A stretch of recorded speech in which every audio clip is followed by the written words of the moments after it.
Hola amigos y amigas, estoy encantada de que estén aquí, continúen escuchando este maravilloso libro. Vamos hoy a ver el capítulo 3 y este capítulo lo vamos a dividir en 3 videos porque es un poco largo, pero además para que disfrutes cada aspecto porque este es un capítulo práctico con muchas sugerencias que puedes llevar a tu práctica.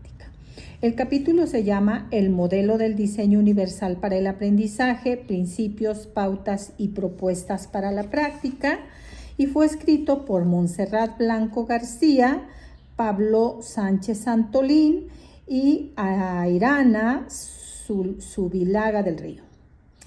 Bueno, empieza así.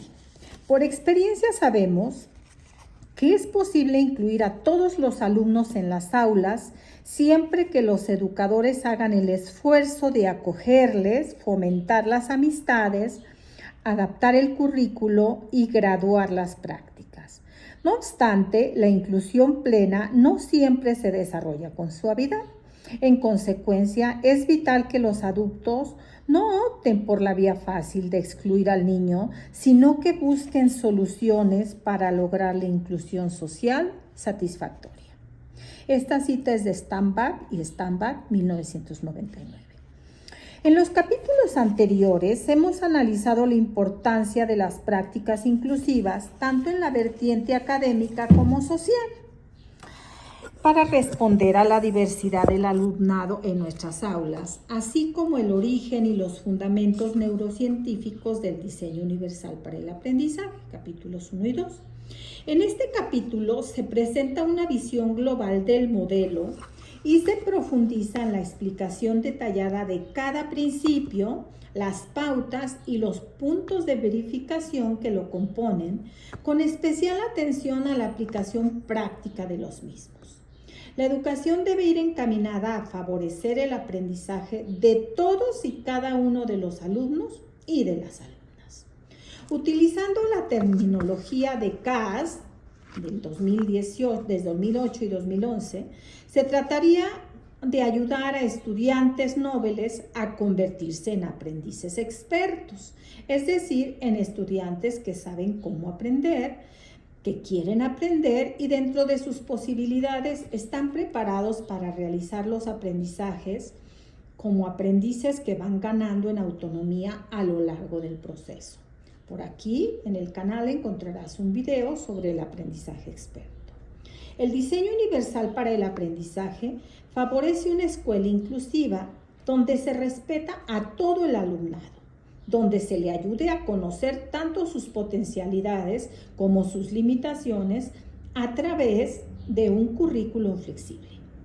Según Rosie Meyer, en el 2002, el DUA parte de la premisa de que las barreras en el aprendizaje se producen por la interacción del alumnado con el currículum y cuando en el diseño de este no se tiene en cuenta la diversidad, genera barreras que no se pueden eliminar simplemente esperando que sea el estudiante que las elimine o se adapte. Al utilizar el enfoque del DUA para diseñarlo, se promueve la creación de ambientes de aprendizaje más flexibles, beneficiando así a todos los alumnos, incluyendo a quienes tienen diferentes capacidades. Del mismo modo, es también una manera de identificar barreras en el currículum y de eliminarlas, a través de la utilización de apoyos y alternativas que satisfajan las necesidades de aprendizaje de una amplia variedad de estudiantes. El DUA se fundamenta en las teorías cognitivas constructivistas del aprendizaje que consideran a las personas activas en el aprendizaje y que en interacción con el medio buscan información, la asimilan y la transforman de acuerdo a planes y estrategias orientados a la consecución de los determinados logros según Castejón, González, Gilar y Miñaro en el 2010. La consideración del sujeto activo del aprendiz es básica, pero ¿qué papel juega quien educa? ¿Cómo puede ayudar a que un alumno sea un aprendiz experto? Para responder a esta cuestión se hace necesario recurrir al concepto de andamiaje desarrollado por Brunner, partiendo del concepto de zona de desarrollo próximo de Vygotsky. Es decir, quien educa ha de proporcionar herramientas, orientación, modelos a quien está en proceso de aprendizaje, partiendo de lo que ya sabe hacer, que desarrolle su máximo potencial. A medida que el aprendiz va demostrando mayores destrezas, el educador va perdiendo protagonismo. Los seres humanos aprendemos en un contexto social determinado a través de la interacción, según Castejón, González, Gilar y Minar, Meyer, Rose y Gordon. La imagen de los que los demás proyectan de nosotros es esencial en el proceso. Bandura, por ejemplo, en el desarrollo de la teoría de la autoeficacia, explica que las creencias que una persona tiene de sus propias capacidades se desarrollan socialmente. Por ello, proporcionar modelos positivos y apoyos graduados mejora las expectativas y la autoeficacia del alumnado. La importancia de reconocer la diversidad en el aprendizaje en el DUA tiene también su fundamentación en la teoría de las inteligencias múltiples de Gardner hacia 2006, basada en las evidencias obtenidas de diversas disciplinas, entre ellas la neurociencia, señalando la existencia de diferentes tipos de inteligencia de la que se derivan numerosas implicaciones para el diseño de la intervención educativa. Veamos el primer principio. Veamos los principios y pautas del DUA. La teoría y la práctica del diseño universal para el aprendizaje se construye en torno a 3 principios pensados para minimizar las barreras del currículum y maximizar las posibilidades de aprendizaje de estudiantes, según Meyer, Rose y Gordon en el 2014. No solo para aquellos que pueden tener necesidades especiales, sino para mejorar las oportunidades de todos al acomodar de manera flexible las diferencias individuales a lo afectivo, el reconocimiento y la estrategia. Entonces veamos los 3 principios. El primero, proporcionar múltiples formas de implicación para permitir que cada aprendiz encuentre su incentivo para el aprendizaje y se sienta motivado en este proceso. El principio 2, proporcionar múltiples formas de representación de la información y del contenido, lo que aporta un mayor y más amplio aspecto de opciones de acceso real al aprendizaje de cada alumno, al ser distintos en la forma en que perciben y comprenden la información.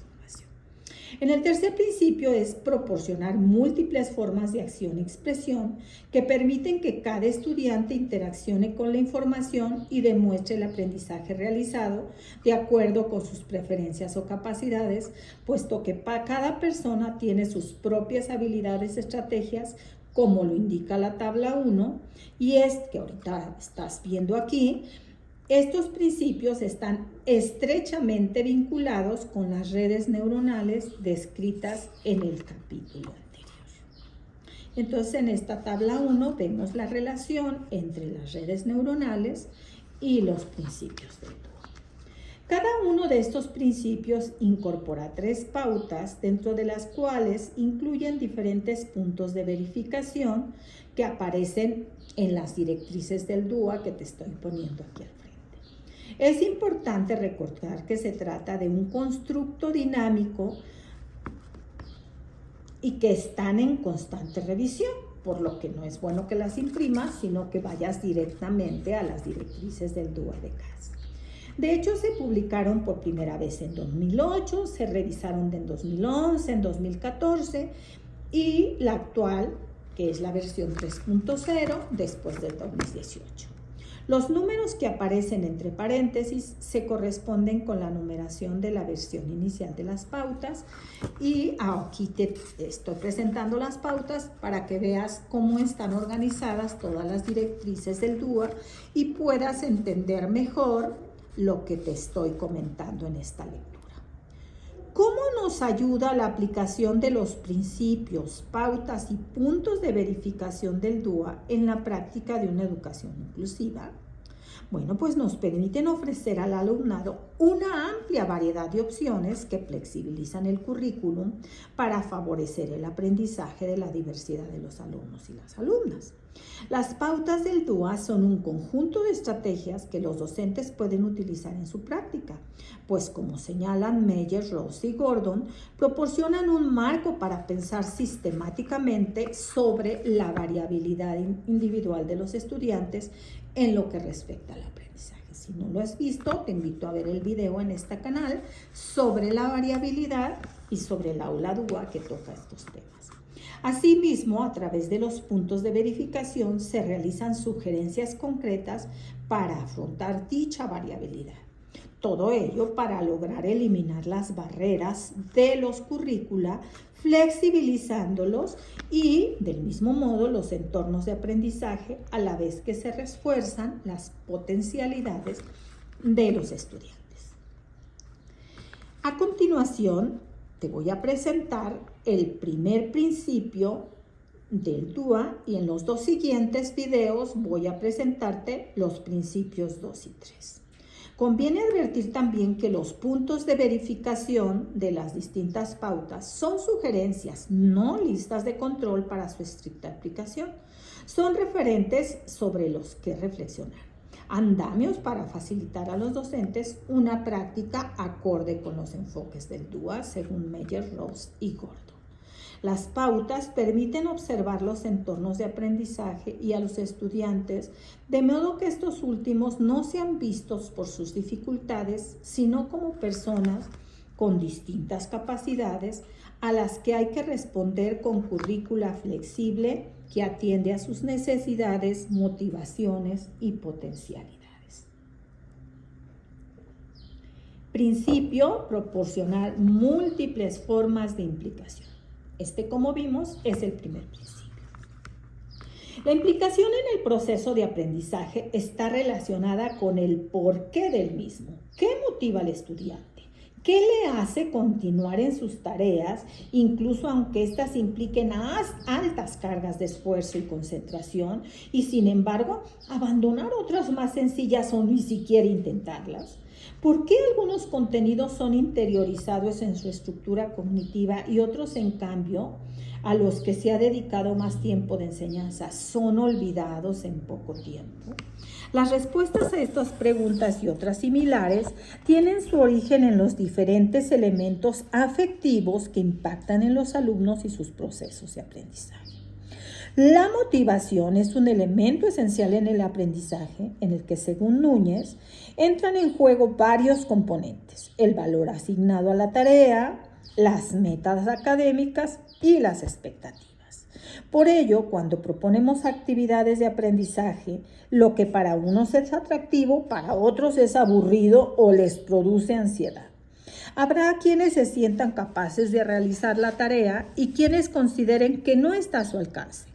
Por eso, los docentes hemos de ser capaces de procurar entornos de aprendizaje que respondan a las diferentes creencias de autoeficacia, los distintos intereses personales y las diversas reacciones emocionales del alumnado. Ningún discurso educativo actual discute ya la importancia del componente afectivo en el proceso de aprendizaje y la motivación. Se entiende como un factor principal que condiciona el mundo. Alonso y Tapia. Sin embargo, motivación e implicación no son lo mismo.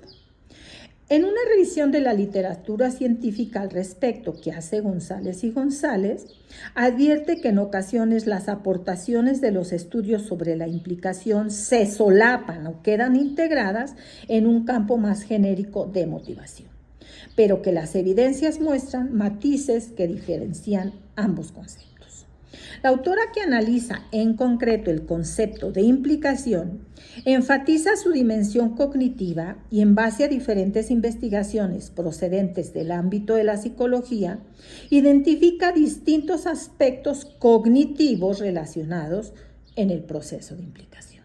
Por ejemplo, la inversión psicológica del estudiante en su aprendizaje, percepciones de competencia, disponibilidad a implicarse en el aprendizaje que exige esfuerzo, aspectos relacionados con la motivación y las estrategias metacognitivas del alumno, especialmente las que tienen que ver con el aprendizaje autónomo y la autorregulación, como la memorización, la planificación de tareas y el autocontrol, y la responsabilidad para mejorarlo.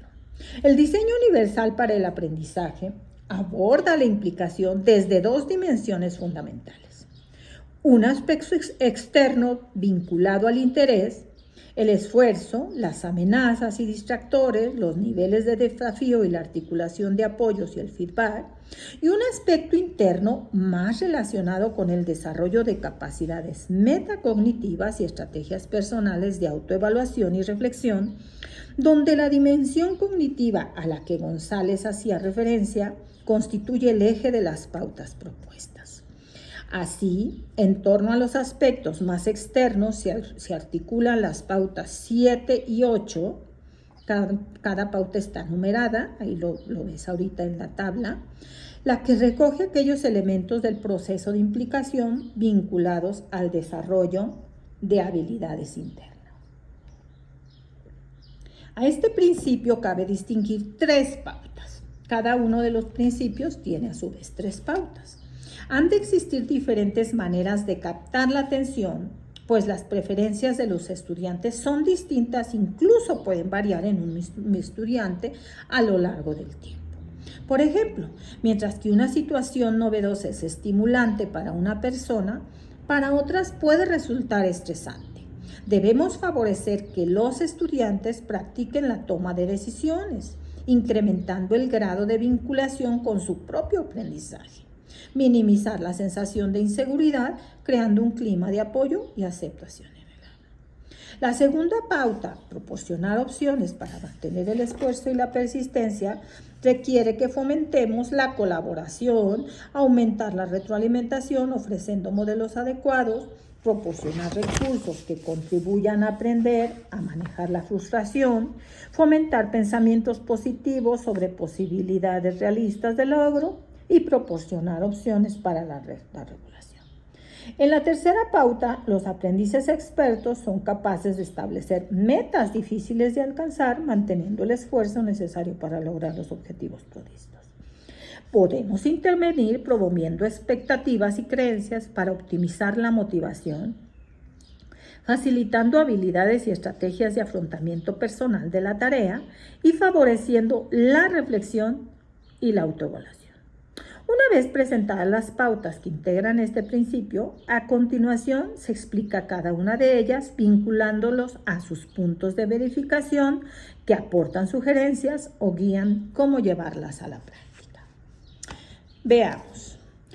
La primera pauta, que tiene el número 7, proporcionar opciones para captar el interés.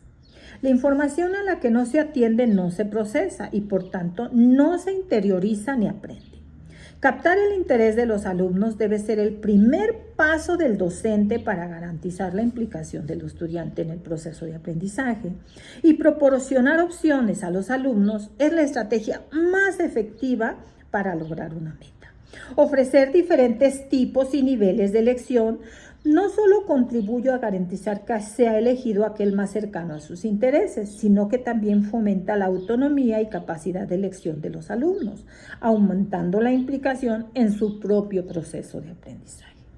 Además, la variabilidad de intereses ofrece una respuesta no solo a las diferencias interindividuales, sino también a la evolución y cambios en un mismo estudiante atraviesa a lo largo de un proceso de aprendizaje. Para llevarlo a la práctica, se proponen estrategias y recursos que se describen a continuación en los puntos de verificación asociados a esta idea de proporcionar opciones para captar el interés. En el 7.1 tenemos optimizar la elección individual y la autonomía. Incrementar las opciones no es solo una cuestión de intereses.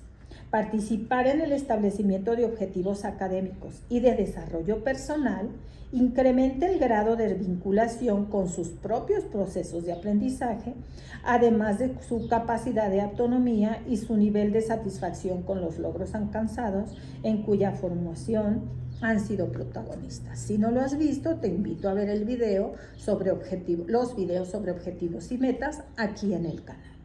Implicar al estudiante en el diseño de actividades y tareas, establecer diferentes niveles de desafío, variedad de premios y recompensas, ofrecer distintos contextos para alcanzar dichos objetivos o poner a disposición del alumno una variedad de herramientas para recoger o producir información, son algunas aplicaciones prácticas para desarrollar este punto de verificación.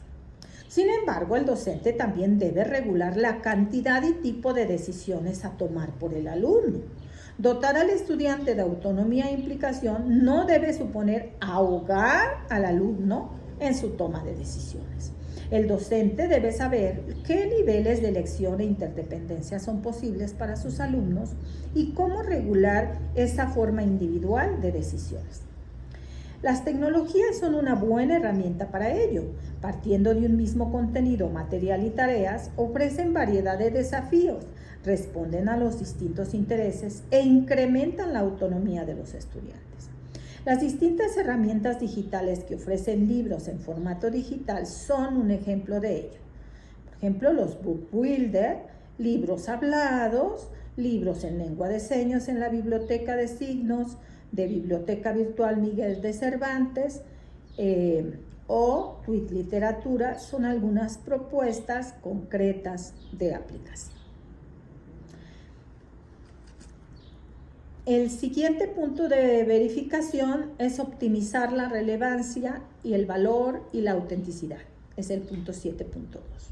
Una estrategia para garantizar la implicación de los estudiantes es que los contenidos y las actividades que se presentan respondan a sus intereses, sean percibidos como valiosos y relevantes y estén conectados con sus objetivos personales y de aprendizaje. Para ello es preciso vincularlos con actividades significativas que, si bien pueden estar contextualizadas en escenarios de ficción que no siempre reproduzcan situaciones de la vida real, sí debe ser explícita su aplicación a la misma y el valor que este aprendizaje aporta a la vida cotidiana. Un ejemplo que hemos observado en la investigación y que sirve para ilustrar este punto lo pone en práctica un maestro participante en la investigación que procura partir siempre de experiencias personales que los alumnos para abordar por primera vez al tema. ¿Qué sabes de? ¿Alguna vez has oído de? ¿O qué habéis hecho algo como esto que vamos a hacer? Esta relevancia puede lograrse integrando situaciones y contenidos de diferentes razas, culturas, etnias y géneros, diseñando actividades que fomenten el uso de la creatividad para dar respuesta a retos reales y cuyos resultados pueden presentarse a una audiencia real. Implicar a la comunidad educativa y el entorno inmediato del centro pueden ser un ejemplo de actuación docente desde este enfoque. Resolver un problema real de la escuela o del barrio, implicar a alguna institución del entorno local, presentar los resultados de un proyecto creativo a las familias, etc. Minimizar la sensación de inseguridad y las distracciones es el punto de verificación 7.3. Cuando el alumno percibe una potencial experiencia negativa, su concentración se vuelca en ella, dificultando la atención en la tarea de aprendizaje.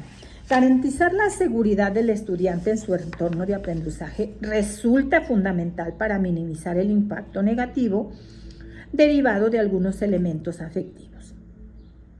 Si el alumno no debe sentir amenazas dentro de dicho entorno, miedo a hacer el ridículo, comparaciones con otros compañeros, incertidumbre por no saber qué hacer o qué se espera de él, etc. Se ha de favorecer un clima de apoyo y aceptación en el aula y reducir los niveles de incertidumbre, generando rutinas de clase, alertas y previsualizaciones que permitan a los estudiantes anticipar los cambios en las dinámicas del aula y utilizar elementos gráficos como calendarios, programas o recordatorios que les ayuden a minimizar lo inesperado. Integrar estas estrategias en las dinámicas del aula resulta especialmente fundamental en el caso de los alumnos con TDA, TDAH y TEA y supone un beneficio para ayudar a la organización personal del resto de los alumnos. Si bien las rutinas de clase son un buen elemento para minimizar distracciones o inseguridades, mal aplicadas pueden generar mayor confusión e incertidumbre en los alumnos.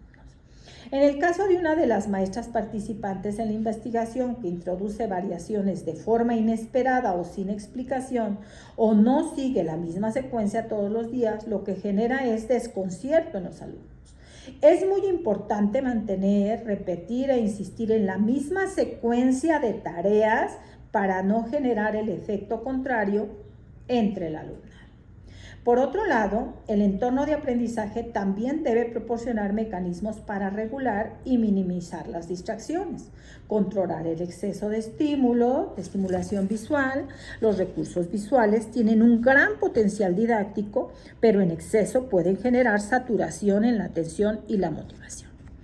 El número de elementos o características que se presentan a los estudiantes en cada explicación, combinar actividades y tareas que implican diferentes ritmos de trabajo, variedad en la duración de las sesiones, flexibilidad en los descansos y tiempos de juego, u organizar adecuadamente la secuencia de actividades. La celebración de asambleas, tanto al comienzo como al final de la clase, es una estrategia didáctica muy útil para generar este clima de apoyo. Captar la atención de todo el grupo, explicar de manera clara la dinámica del aula de la sesión y qué expectativas se establecen, así como minimizar las distracciones, que ya lo vimos en el principio anterior. Proporcionar opciones para mantener el esfuerzo y la persistencia es la pauta que tiene el número 8. Vamos a verla. Es explícita la necesidad de los estudiantes de disponer de diversas opciones para asegurar un correcto equilibrio entre niveles de desafío y grado de apoyo. Algunos aprendizajes, especialmente aquellos centrados en la adquisición de habilidades y estrategias, exigen atención y esfuerzo continuados. La motivación juega un rol fundamental en el funcionamiento de ambas variables y determina que el alumno sea capaz de afrontar tareas vinculadas con el desarrollo de estas habilidades, no solo de manera eficaz, sino para que no abandone el proceso. La clave en el desarrollo de habilidades individuales de autorregulación, regular la atención según la demanda de la tarea, así como la dimensión emocional que determina el mantenimiento o abandono de la concentración de la misma. Veamos el primer punto de verificación de esta pauta. Se llama resaltar la relevancia de las metas y de los objetivos y está numerada con el 8.1. Los proyectos largos o las tareas sistemáticas que requieren la práctica continuada para la adquisición sufren el riesgo de quedarse sin la atención y el esfuerzo que necesitan para su completo desarrollo. Estas situaciones de aprendizaje prolongadas pueden hacer que algunos estudiantes olviden el objetivo inicial de la tarea y la meta a alcanzar, desvirtuando el proceso de aprendizaje. Para evitarlo, hay diferentes estrategias que el docente puede poner en práctica, que van desde pedir a los estudiantes que ellos mismos replanteen el objetivo propuesto inicialmente, presentado de diferentes maneras a través de diferentes formas de presentación, que es el principio 1, dividir las metas a largo plazo en objetivos a más corto plazo que proporcionen un feedback más inmediato para los estudiantes a los alumnos. Proporcionar el feedback articular debates de evaluación sobre las metas, implicando a los propios estudiantes a través de ejemplos cercanos a su realidad e intereses, hasta aplicar diferentes herramientas para visualizar el resultado previsto, por ejemplo, indicaciones y apoyos visuales, herramientas de gestión del tiempo como manuales o informáticas. Tablas de recompensa son un buen ejemplo manual de ellos.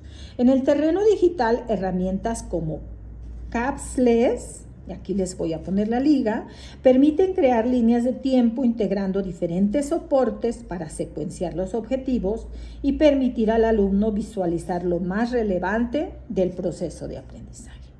Por ejemplo, durante la investigación de una de las clases observadas, se podía ver en una de las paredes un circuito de coches con 10 paradas para representar las tablas de multiplicar. Cada alumno tenía su propio coche y avanzaba según iba subiendo en las tablas. El objetivo era que el alumno supiese en qué momento del proceso se encontraba, sabiendo que el objetivo final era conocer las 10 tablas de multiplicar.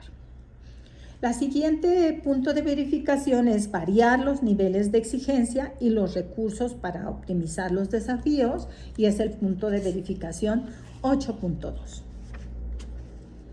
No todos los estudiantes responden de la misma manera ante un mismo desafío.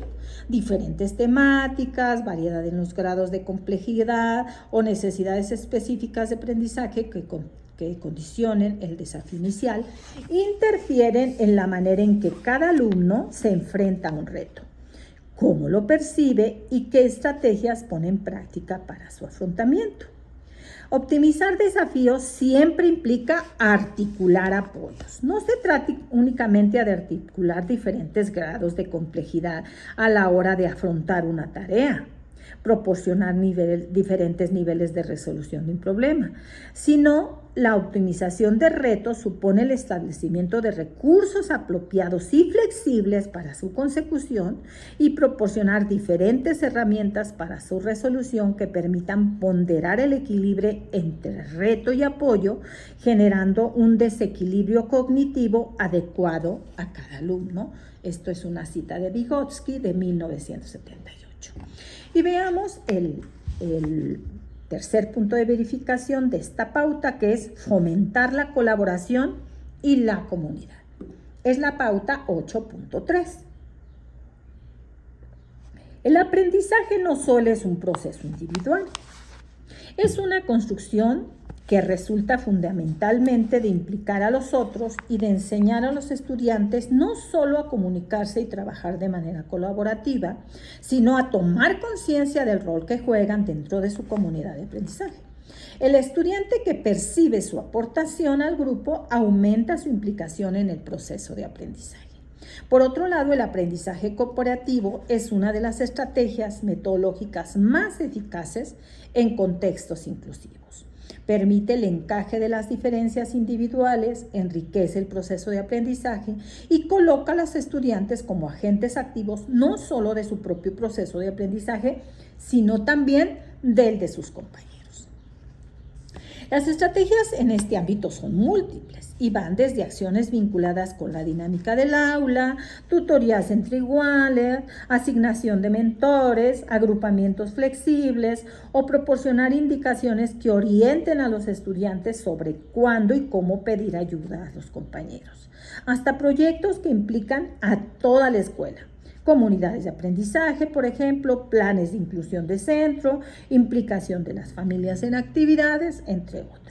Por ejemplo, el proyecto PAC, Programa Didáctico Inclusivo para atender en el aula al alumnado con necesidades inclusivas diversas de Pujolas, 2009, ofrece múltiples recursos, actividades y propuestas prácticas para trabajar la inclusión en el marco del aprendizaje cooperativo. Vamos entonces a la última, no se crean, vamos al cuarto punto de verificación, que es utilizar feedback orientado hacia la maestría de una tarea. Existen diferentes tipos de feedback. Habitualmente la práctica educativa ha tendido a proporcionar un feedback centrado en un rendimiento concreto, puntual e inmediato, por ejemplo, el resultado de un examen. Al hablar de feedback orientado hacia la maestría en la tarea, la mirada se amplía y pasa de un concepto fijo de logro a la búsqueda de la excelencia de una destreza. No se pretende alcanzar la consecución de un logro específico, sino la aproximación hacia un estándar, enfatizando el esfuerzo y el proceso de mejora y práctica y colocando en un lugar secundario a la inteligencia o la capacidad inherente para alcanzar dicho logro. Este cambio de foco resulta especialmente relevante en aquellos alumnos cuya discapacidad es percibida por los educadores o por ellos mismos como fija y condicionada, según el CAS en el 2011. Proporcionar feedback orientado hacia la maestría implica: 1. Centrar el foco en el proceso de aproximación al estándar establecido y la práctica, no en el resultado final concreto. 2. Dar valor al esfuerzo y la mejora. 3. Una buena forma de proporcionar feedback que enfatice el esfuerzo es la puesta en práctica por una de las maestras participantes en la investigación a través de preguntas como: ¿te das cuenta que antes no podías hacer y ahora eres capaz de? El alumno puede ser consciente de su propio proceso de aprendizaje y identificar su punto de partida y la evolución que ha protagonizado. 4. Proporcionar un feedback específico centrado en elementos concretos que ayuden a identificar patrones de errores y de respuestas incorrectas. Permite al estudiante prevenir sus errores potenciales y focalizar su atención en ellos. 5. Ofrecer feedback de manera frecuente, no solo al final del proceso, en los momentos oportunos, que pueden variar de un estudiante a otro. 6. La misma maestra aplica feedback de evaluación a la finalización de cada tarea. Los alumnos le enseñan el cuaderno con el ejercicio terminado y ella lo corrige en ese momento, identificando los errores. Y finalmente, tomar como referencia el propio alumno, su punto de partida y su propio proceso de aprendizaje y evolución, sin establecer comparativas con el resto del grupo. Integrar el feedback en la práctica educativa no solo es relevante para el estudiante, sino también constituye una fuerte fuente de información para el profesorado. Proporciona información en primera persona de cómo percibe y vive el proceso de aprendizaje cada alumno y ofrece información valiosa sobre cómo mejorar la propia práctica docente. Percepción de los estudiantes sobre qué tareas consideran más motivadoras, más relevantes y eficaces, cuáles suprimirían, qué apoyos son más útiles, qué elementos incluirían, etc. En concreto, el proyecto TIPOD, aquí les voy a poner la liga, ofrece una encuesta validada que permite medir la percepción de los estudiantes sobre los aspectos vinculados con las pautas. Cuidado, control, claridad, desafío, cultivar, conferir, consolidar y el nivel de integración de los mismos en el entorno de aprendizaje. Vamos a la última pauta de este primer principio y se llama proporcionar opciones para la autorregulación. Es la pauta 9. Esta pauta se relaciona con una dimensión interna del aprendizaje que en el contexto actual de aprendizaje permanentemente resulta fundamental. Los estudiantes necesitan desarrollar habilidades que les ayuden a regular sus propios objetivos, motivaciones y estrategias para gestionar las emociones vinculadas a los mismos. Concebir al estudiante como un aprendiz a lo largo de la vida implica dotarlos de aquellas herramientas necesarias para regular su propio aprendizaje, según Lapinski, Gravel y Rose en 2012. Evaluar su propio proceso, reflexionar sobre sus fortalezas y debilidades en este proceso y modular estratégicamente los estados emocionales para interaccionar de manera eficaz en el entorno según el CAS, constituyen los 3 pilares básicos de la autorregulación. Para llevarlo a la práctica se han identificado estrategias y recursos que se proponen en los puntos de verificación que se detallan a continuación y que son 3. Veamos el primero. Promover expectativas y creencias que optimicen la motivación es el 9.1. El primer paso para la autorregulación es el conocimiento individual de cada estudiante sobre lo que considera motivante. Son 4 ejes los que configuran este proceso de regulación personal. El primero, establecer objetivos personales y formularlos de manera realista, eficaz y operativa. El segundo, fomentar pensamientos positivos sobre la posibilidad de lograr dichos objetivos. El tercero, manejar la frustración. Y el 4, evitar la ansiedad derivada del proceso para su consecución. Algunas estrategias eficaces para lograrlo pueden ser proporcionar guías, mentores o apoyos que modelen el proceso de establecimiento de metas personales. Diseñar e incrementar las actividades de autorreflexión e identificación de objetivos personales o integrar el uso de herramientas como rúbricas que permitan al alumnado saber con exactitud lo que se espera de un trabajo, los distintos niveles de consecución y pueden ofrecerles información sobre los logros alcanzados, listas de comprobación, recordatorios, etc. Existen diversas herramientas para crear rúbricas o rúbricas digitales, que pueden ser plantillas para la elaboración de rúbricas personales que permitan marcarse metas intermedias o distintos niveles de logro, facilitando la evaluación no tanto de los resultados finales como del proceso a seguir para su consecución. Las rúbricas constituyen una buena herramienta de evaluación formativa, permitiendo personalizar el proceso evaluativo y monitorizar los progresos reales de los alumnos. Varios ejemplos de rúbricas digitales están disponibles en las siguientes páginas web: Ruby Start, aquí te pongo la liga; Ruby 4 Teachers, Tech Acknowledge y Ruby Maker. Aquí te voy a ir dejando las ligas. Facilitar estrategias y habilidades personales para afrontar los problemas de la vida cotidiana es el punto de verificación 9.2. La gestión de acontecimientos externos supone un gran reto para muchos estudiantes, e integrar estrategias adaptativas para gestionar, orientar o controlar las respuestas emocionales derivadas de dichos acontecimientos es decisivo para que puedan afrontar con éxito situaciones sociales diversas y minimizar la posible ansiedad que éstas les provoquen. No controlar estas situaciones impacta de manera directa sobre el aprendizaje, generando distracciones en la tarea e influyendo en el proceso educativo en general. El desarrollo de la inteligencia social y emocional cada vez es una tarea más visible y explícita en el currículum y debe ser abordado desde el aula, proporcionando diferentes apoyos y modelos para gestionar la frustración, pautas para buscar ayuda externa si es necesaria y cuándo hacerlo.